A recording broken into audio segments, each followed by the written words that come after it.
தனுஷு ராசி நேயர்களே, உங்கள் ஃபோனில் இந்த வீடியோ இப்போ வந்திருக்குன்னா அது வெறும் தற்செயல் கிடையாதுங்க. உங்களுக்கு ஒரு பெரிய சம்பவம் நடக்க போகுது அப்படிங்கிறதுக்கான ஒரு அறிகுறி தான் இது. இதுவரைக்கும் உங்கள் வாழ்க்கையில் எல்லாமே விளையாட்டாக இருந்திருக்கலாங்க. ஆனால் இனிமேல் நிலைமை மாறப்போகுதுங்க. பிரச்சனைகள்லேருந்து உங்களுக்கு ஒரு பெரிய விடுதலை கிடைக்க போகுதுன்னு ஒரு பக்கம் சந்தோஷப்பட்டாலும் இன்னொரு பக்கம் ஒரு பெரிய ஆபத்தும் காத்துக்கிட்டு இருக்குங்க. ஆமாங்க, உங்களுக்கே தெரியாத நீங்கள் எதிர்பார்க்காத ஒரு நபரால் நடக்கக்கூடாதது எல்லாம் நடக்க போகுது. அந்த நபரை சமாளிக்க ஒரே ஒரு வழி தான் இருக்குது. அதை சொல்கிறதுக்கு முன்னாடி உங்கள் மேலே இருக்கிற அந்த திருஷ்டியும் கெட்ட சக்தியும் விலகணும்னா உங்கள் குலதெய்வத்தோட பேரை கீழே கமெண்ட் பாக்ஸில் சொல்லுங்கள். குலதெய்வத்தோட பேரை உச்சரிக்கும் போதே அந்த அரண் உங்களை சுற்றி உருவாக ஆரம்பிக்கும். கமெண்ட் செஞ்ச கையோட நம்ம சேனலை சப்ஸ்கிரைப் பண்ணிவிட்டு பெல் பட்டன் கொடுத்து ஆல் அப்படிங்கிற ஆப்ஷனையும் தேர்ந்தெடுத்து வைங்க. வாங்க வீடியோக்குள்ளே போகலாம். தனுஷு ராசிக்காரர்களே, உங்கள் காத்திருப்பு முடிவுக்கு வருகிறது. உங்கள் கஷ்டங்கள் பனி போல விலகி ஒரு புதிய பொற்காலம் தொடங்க போகிறது. உங்கள் தலைவிதியை மாற்றக்கூடிய சக்தி வாய்ந்த நாட்களாக அமையப் போகிறது. இனி வரக்கூடிய நாட்களில் அப்படி என்ன நடக்கப் போகிறது, நீங்கள் யாரிடம் கவனமாக இருக்க வேண்டும், விரிவாக பார்ப்போம். தனுஷு ராசி நேயர்களே, உங்கள் வாழ்வின் இருண்ட காலம் முடிந்து வசந்த காலம் வீசப்போகும். இந்த பொன்னான தருணத்தை நாம் இப்போது விரிவாக பார்க்க போகிறோம். கடந்த சில ஆண்டுகளாகவே நீங்கள் அனுபவித்த மனவேதனைகளும் சொல்லணும்னா துயரங்களும் கொஞ்சம் நஞ்சம் அல்லைங்க. எதை தொட்டாலும் தடை, எடுத்த காரியங்களில் தோல்வி, உறவுகளுக்குள்ள விரிசல் என ஒரு வழித்தடத்தில் சிக்கி தவித்த உங்களுக்கு இனி வரக்கூடிய நாட்கள் ஒரு மிகப்பெரிய வரப்பிரசாதமாக அமைய போகின்றன. விண்ணில் சஞ்சரிக்கும் கோள்களின் நிலையில் இப்போது ஒரு மிகப்பெரிய மாற்றம் நிகழ்கிறது. உங்கள் ராசிநாதனான குரு பகவானின் அருட்பார்வையும் மற்ற கோள்களின் சுழற்சியும் உங்களுக்கு சாதகமாக திசை திரும்புகின்றன. இதுவரை உங்களை சுற்றியிருந்த எதிர்மறை ஆற்றல்கள் அனைத்தும் விலகி நேர்மறையான அதிர்வுகள் உங்கள் இல்லத்தையும் உள்ளத்தையும் நிரப்பப் போகின்றன. முதலாவதாக உங்கள் பொருளாதார நிலையை பற்றி பார்ப்போம். இத்தனை காலம் கையில் காசு தங்கவில்லையே, வந்த வழியே செலவாகிறதே என்று வருத்தப்பட்ட காலம் முடிந்துவிட்டது. தடைபட்டு நின்ற சுபகாரியங்கள், அதாவது திருமணம், வீடு கட்டுதல் அல்லது புதுமனை புகுவிழா போன்ற நற்காரியங்கள் இப்போது தங்குதடையின்றி அரங்கேறும்.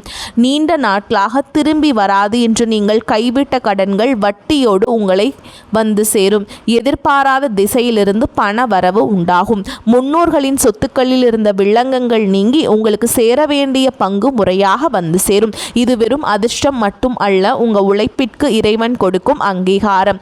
அடுத்ததாக தொழில் மற்றும் வேலை வாய்ப்பு குறித்து பார்த்தோமானால் இது ஒரு புரட்சிகரமான மாற்றமாக இருக்கும். தகுந்த வேலை கிடைக்காமல் திண்டாடிய இளைஞர்களுக்கு அவர்களின் தகுதிக்கேற்ற உயரிய பதவிகள் தேடி வரும். ஏற்கனவே பணியில் இருப்பவர்களுக்கு ஊதிய உயர்வுடன் கூடிய பதவி உயர்வு கிடைப்பதற்கான வாய்ப்புகள் மிக அதிகம். மேல் அதிகாரிகளின் பாராட்டும் சக ஊழியர்களின் ஒத்துழைப்பும் உங்களை உற்சாகப்படுத்தும். வியாபார விஷயத்தில் இருக்கிறவங்களுக்கு இது ஒரு பொற்காலம். தேக்க நிலையில் இருந்த சந்தை நிலவரம் மாறி உங்கள் பொருட்கள் அதிக விலைக்கு விற்பனையாகும். புதிய கிளைகளை தொடங்குவதற்கு, புதிய முதலீடுகளை செய்வதற்கும் இதுவே மிகச்சிறந்த தருணம். கூட்டாளிகளுடன் இருந்த மன கசப்புகள் நீங்கி ஒற்றுமை பலப்படும். குறிப்பாக இனி வரக்கூடிய நாட்கள் உங்கள் வாழ்வின் திசையை மாற்றப் போகின்றன. இந்த நாட்களில் உங்கள் உள்ளுணர்வு மிகவும் வலிமையாக இருக்கும். நீங்கள் எடுக்கும் ஒவ்வொரு சிறிய முடிவும் பின்னாளில் ஒரு மிகப்பெரிய ஆலமரமாக வளர்ந்து உங்களுக்கு நிழல் தரும். புதிய ஒப்பந்தங்களில் கையெழுத்திடுவது, புதிய நபர்களை சந்திப்பது என எதை செய்தாலும் முழு ஈடுபாட்டுடன் செய்யுங்கள். உங்கள் பேச்சில் ஒரு வசீகரம் உண்டாகும். அது மற்றவர்களை எளிதில் ஈர்க்கும். இத்தனை நன்மைகள் நடக்கும்போது நீங்கள் சற்றும் தளர்ந்து விடக்கூடாது. கடந்த கால தோல்விகளை நினைத்து முடங்கி கிடைக்காமல் இந்த மாற்றத்தை இருகரம் கூப்பி வரவேற்க தயாராகுங்கள். உங்கள் தன்னம்பிக்கை தான் உங்களுக்கு மிகப்பெரிய ஆயுதம். உறவினர்கள் மத்தியில் உங்களை பற்றி இருந்த தவறான பிம்பங்கள் மறையும். இழந்த மரியாதையை மீண்டும் பெறுவீர்கள். குடும்பத்தில் அமைதியும் மகிழ்ச்சியும் குடிகொள்ளும். கணவன் மனைவிக்கிடையே இருந்த கருத்து வேறுபாடுகள் நீங்கி அந்யோன்யம் அதிகரிக்கும். குழந்தைகளின் படிப்பில் முன்னேற்றம் காணப்படும். அவர்கள் மூலம் உங்களுக்கு பெருமைகள் வந்து சேரும். நீங்கள் மனதளவில் மிகவும் விழிப்புடன் இருக்க வேண்டும். கோபத்தை குறைத்து கொண்டு நிதானத்தை கடைபிடியுங்கள். யாருக்கும் ஜாமீன் கையெழுத்து போடுவதை தவிர்க்க வேண்டும். உங்களை சுற்றி இருப்பவர்களில் யார் உண்மையானவர், யார் வேடமிடுபவர் என்பதை இனி வரக்கூடிய நாட்கள் உங்களுக்கு புரிய வைக்கும். இறை வழிபாட்டில் அதிக கவனம் செலுத்துங்கள். உங்கள் குலதெய்வத்தை மனதார வேண்டிக் கொண்டு செயல்களை தொடங்குங்கள். வெற்றி நிச்சயம் உங்கள் பக்கம் இருக்கும். தனுஷ் ராசிக்காரர்களுக்கு இது வெறும் மாற்றம் அல்ல, ஒரு புதிய சரித்திரத்தின் தொடக்கம். நம்பிக்கையோடு அடியெடுத்து வையுங்கள், காலம் உங்கள் காலடியில் கிடைக்கும். தனுசு ராசி நேயர்களே, இப்போது நாம் பார்க்க போகும் அந்த பகுதி உங்கள் வாழ்வின் மிக முக்கியமான ஒரு எச்சரிக்கை மணி. அதிர்ஷ்டம் கதவை தட்டும்போது அதே கதவின் பின்னால் சில சவால்களும் ஒளிந்திருக்கும் என்பதுதான் பிரபஞ்சத்தின் நியதி. உங்கள் வாழ்வில் ஏற்பட போகும் அந்த பொற்கால மாற்றத்தை தடுப்பதற்கோ அல்லது திசை திருப்புவதற்கோ சில மனித உருவில் இருந்த தடைகள் காத்திருக்கின்றன. இதை பற்றி நீங்கள் மிக தெளிவாகவும் ஆழமாகவும் புரிந்து கொள்ள வேண்டும். பொதுவாகவே தனுசு ராசிக்காரர்களாகிய நீங்கள் மற்றவர்களை எளிதில் நம்பிவிடும் சுபாவம் கொண்டவர்கள். உங்கள் வெள்ளந்தி மனமே உங்களுக்கு பல நேரங்களில் வினையாக முடிந்து விடுகிறது. நீங்கள் யாரையெல்லாம் உங்கள் நிழலுக்குள் அனுமதிக்க வேண்டும், யாரிடமெல்லாம் ஒரு பாதுகாப்பான இடைவெளியை பேண வேண்டும் என்பதில் மிகுந்த விழிப்புணர்வு அவசியம். குறிப்பாக உங்கள் பெயர் ராசியின்படி பார்த்தால் சில குறிப்பிட்ட எழுத்துக்களில் பெயர் தொடங்கும் நபர்களிடம் நீங்கள் இந்த வரக்கூடிய நாட்களில் மிக மிக எச்சரிக்கையாக இருக்க வேண்டும். முதலாவதாக சா, மா, கா மற்றும் வா போன்ற எழுத்துக்களில் பெயர் தொடங்கும் நபர்களை கையாளும் போது உங்கள் நாவிற்கு பூட்டு போடுவது நல்லது. இவர்கள் உங்கள் உற்ற நண்பர்களாகவோ உடன் வேலை செய்பவர்களாகவோ அல்லது உங்கள் உறவினர்களாகவோ கூட இருக்கலாம். அவர்கள் வேண்டுமென்றே உங்களுக்கு தீங்கு செய்யாவிட்டாலும் அவர்களின் கிரக நிலைகளும் உங்கள் கிரக நிலைகளும் மோதும்போது அது உங்களுக்கு பாதகமான விளைவுகளை ஏற்படுத்தும். நீங்கள் ஒரு புதிய வேலை தொடங்க போகும் செய்தியையோ உங்களுக்கு கிடைக்க போகும் பெரும் பண வரவு பற்றி தகவலையோ இவர்களிடம் தப்பி தவறி கூட பகிர்ந்து கொள்ளாதீர்கள். ஏன் இந்த எச்சரிக்கை என்று நீங்கள் கேட்கலாம். பொறாமை என்பது ஒரு நச்சுத்தன்மை வாய்ந்த உணர்வு. உங்கள் வளர்ச்சி சிலருக்கு கண்ணை குத்தலாம். இவன் மட்டும் எப்படி இவ்வளவு சீக்கிரம் முன்னேறுகிறான் என்று ஒரு சிறிய எண்ணம் கூட அவர்களின் பார்வையின் வழியாக உங்கள் மீது ஒரு எதிர்மறை அதிர்வை உண்டாக்கும். இதுவே உங்கள் காரிய தடைகளுக்கு காரணமாக மாறும். எனவே உங்கள் திட்டங்களை செயல்படுத்தி முடிக்கும் வரை அதை ஒரு ரகசியமாகவே வைத்துக் கொள்ளுங்கள்.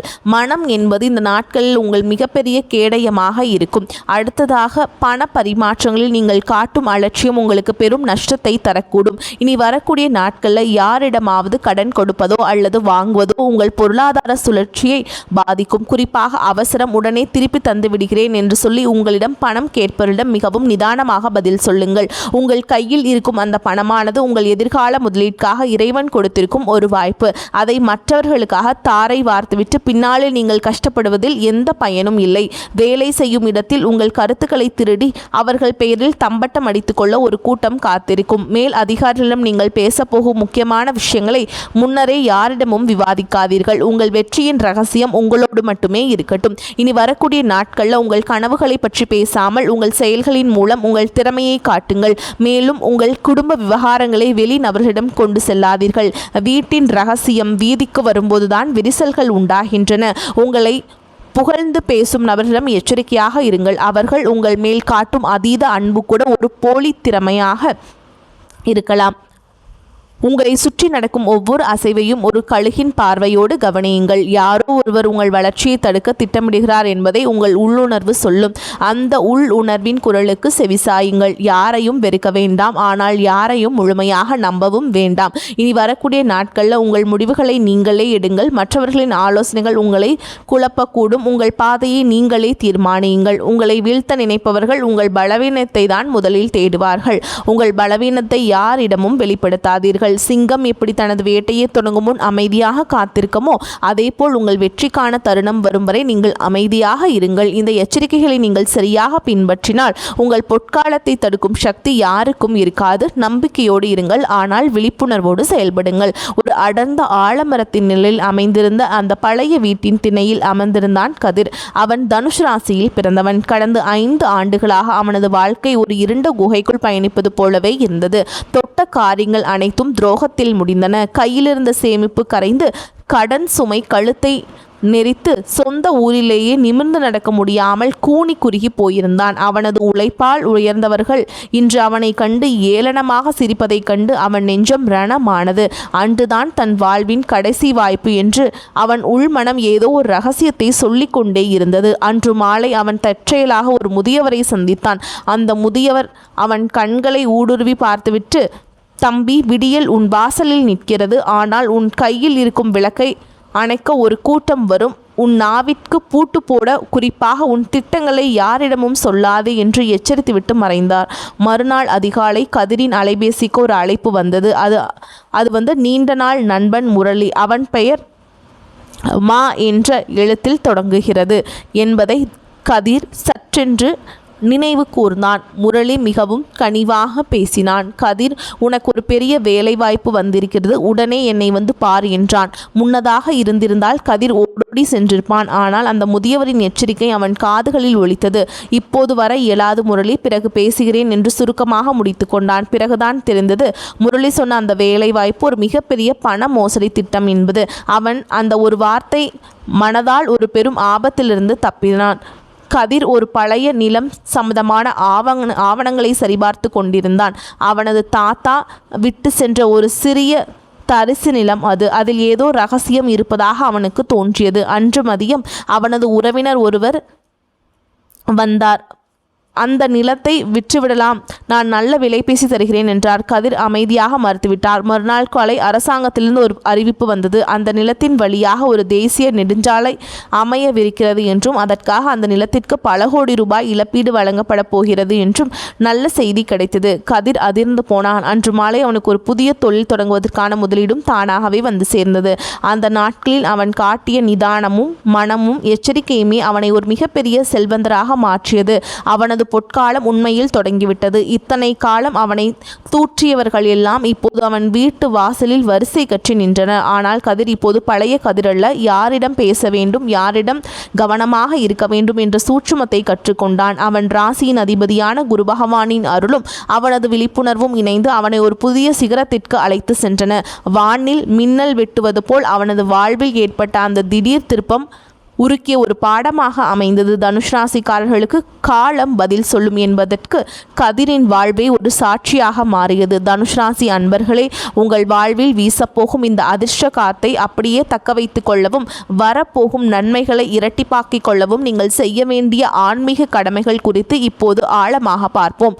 விதியின் பயனை மதியால் வெல்லலாம் என்பார்கள். அந்த மதியை தீட்ட நமக்கு இறைவனின் அருள் மிக மிக அவசியம். இனி வரக்கூடிய நாட்களில் நீங்கள் மேற்கொள்ள வேண்டிய சில எளிய அதே சமயம் மிக வலிமையான வழிபாட்டு முறைகள் உங்கள் தலையெழுத்தையே மாற்றும் வல்லமை கொண்டவை. முதலாவதாக, உங்கள் ராசிக்கு அதிபதியான குரு பகவானின் அருளை பெறுவது மிக மிக முக்கியம். வியாழக்கிழமைகள் தோறும் அருகில் இருக்கும் சிவன் கோயிலுக்கு சென்று அங்கிருக்கும் தட்சிணாமூர்த்தி பகவானை தரிசனம் செய்யுங்கள். அவருக்கு மிகவும் பிடித்தமான மஞ்சள் நிற மலர்களால் அர்ச்சனை செய்வது உங்கள் வாழ்வில் மங்களமான நிகழ்வுகளை கொண்டு வரும். மஞ்சள் நிறம் என்பது மங்களத்தின் குறியீடு மட்டுமல்ல, அது நேர்மறை ஆற்றலை ஈர்க்கும் ஒரு காந்தம் போன்றது. தட்சிணாமூர்த்தியின் சன்னதியில் ஒரு நெய் தீபம் ஏற்றி வைத்து உங்கள் மனக்குறைகளை அவரிடம் ஒப்படைத்து விடுங்கள். இத்தனை காலம் நான் பட்ட கஷ்டங்கள் போதும் இறைவா, இனி வரும் காலம் எனக்கு ஒளியாக அமையட்டும் என்று மனதார வேண்டிக் கொள்ளுங்கள். அடுத்ததாக, தானங்களில் சிறந்த தானமான அன்னதானத்தை பற்றி பார்ப்போம். பசி என்று வருபவர்களுக்கு ஒருவேளை உணவளிப்பது என்பது நீங்கள் செய்த முன்வினை பாவங்களை அடியோடு அளிக்கும் ஆற்றல் கொண்டது. உங்கள் வசதிக்கேற்ப ஏழை எளியவர்களுக்கோ அல்லது சாலையோரம் வசிப்பவர்களுக்கோ உங்களால் முடிந்த உணவை அளியுங்கள். குறிப்பாக இனி வரக்கூடிய நாட்களில் தயிர் சாதம் அல்லது வெண்பொங்கல் போன்ற சாத்வீக உணவுகளை தானமாக வழங்குவது உங்கள் ஜாதகத்தில் உள்ள தோஷங்களின் வீரியத்தை குறைக்கும். நீங்கள் கொடுக்கும் அந்த ஒருவேளை உணவு ஒருவரின் வயிற்றை மட்டுமல்ல, உங்கள் வாழ்வையும் நிறைவாக்கும். எறும்பு, காகம் மற்றும் பசுக்களுக்கு உணவளிப்பதும் உங்கள் புண்ணிய கணக்கை உயர்த்தும் ஒரு உன்னத செயலாகும். மந்திரங்களுக்கு எப்போதும் ஒரு தனி வலிமை உண்டு. ஒளி அதிர்வுகள் உங்கள் உடலிலும் மனதிலும் ஒரு பெரிய மாற்றத்தை உண்டாக்கும். இனி வரக்கூடிய நாட்களில் அதிகாலையில் எழுந்து குளித்து முடித்தவுடன் கிழக்கு நோக்கி அமர்ந்து ஓம் நமோ நாராயணாய என்ற மந்திரத்தை 108 முறை உச்சரியுங்கள். நாராயணனின் நாமம் எங்கு ஒலிக்கிறதோ அங்கே மகாலட்சுமி வாசம் செய்வாள் என்பது ஐதீகம். உங்கள் பொருளாதார தடைகள் நீங்கவும் வீட்டில் செல்வம் பெருகவும் இந்த மந்திரம் ஒரு மந்திரக்கோள் போல செயல்படும். மன ஒருமைப்பாட்டுடன் முழு நம்பிக்கையோடு இந்த நாமத்தை சொல்லும்போது உங்களை சுற்றி ஒரு பாதுகாப்பு கவசம் உருவாவதை நீங்களே உணர முடியும். மேலும் இனி வரக்கூடிய நாட்களில் மஞ்சள் நிற ஆடைகளை அணிவது அல்லது மஞ்சள் நிற கைக்குட்டையை உங்களுடன் வைத்துக் கொள்வது உங்களுக்கு ஒரு கூடுதல் பலத்தை தரும். உங்கள் வீட்டு பூஜைகளில் ஒரு சிறிய பாத்திரத்தில் நீர் நிரப்பி அதில் ஒரு துண்டு மஞ்சள் மற்றும் சில துளசி இலைகளை போட்டு வையுங்கள். இது வீட்டில் இருக்கும் எதிர்மறை சக்திகளை வெளியேற்றி சுபிக்ஷத்தை கொண்டு வரும். பெரியவர்களின் ஆசையை பெறுவது இனி வரக்கூடிய நாட்கள் உங்களுக்கு மிகப்பெரிய அரணாக இருக்கும். உங்கள் வீட்டில் இருக்கும் முதியவர்கள் அல்லது ஊரில் இருக்கும் பெரியவர்களிடம் ஆசை பெறுங்கள். அவர்கள் மனதார சொல்லும் ஒரு வார்த்தை உங்களுக்கு 1000 பரிகாரங்களுக்கு சமம். பரிகாரம் என்பது ஏதோ ஒரு சடங்கல்ல, அது இறைவனுக்கும் உங்களுக்கும் இடையிலான ஒரு பிணைப்பு. நான் இருக்கிறேன், கவலைப்படாதே என்று இறைவன் உங்களுக்கு கொடுக்கும் வாக்குறுதி தான் அந்த வழிபாடுகள். இனி வரக்கூடிய நாட்களை மன தூய்மையோடு, மற்றவர்களுக்கு தீங்கு நினைக்காத எண்ணத்தோடும் நீங்கள் செயல்களை செய்யுங்கள். உங்கள் வேண்டுதல்கள் நிச்சயம் பலிக்கும். தனுஷ் ராசிக்காரர்களுக்கு வரக்கூடிய நாட்கள் பொற்காலமாக அமையும். முழு நம்பிக்கையோடு இருங்கள். வரக்கூடிய வாய்ப்புகளை தவற விட்டுறாதீங்க. கெட்டியாக பிடிச்சுக்கோங்க. வாழ்த்துக்கள். வாழ்க வளமோடு நலமோடு. நன்றி, வணக்கம்.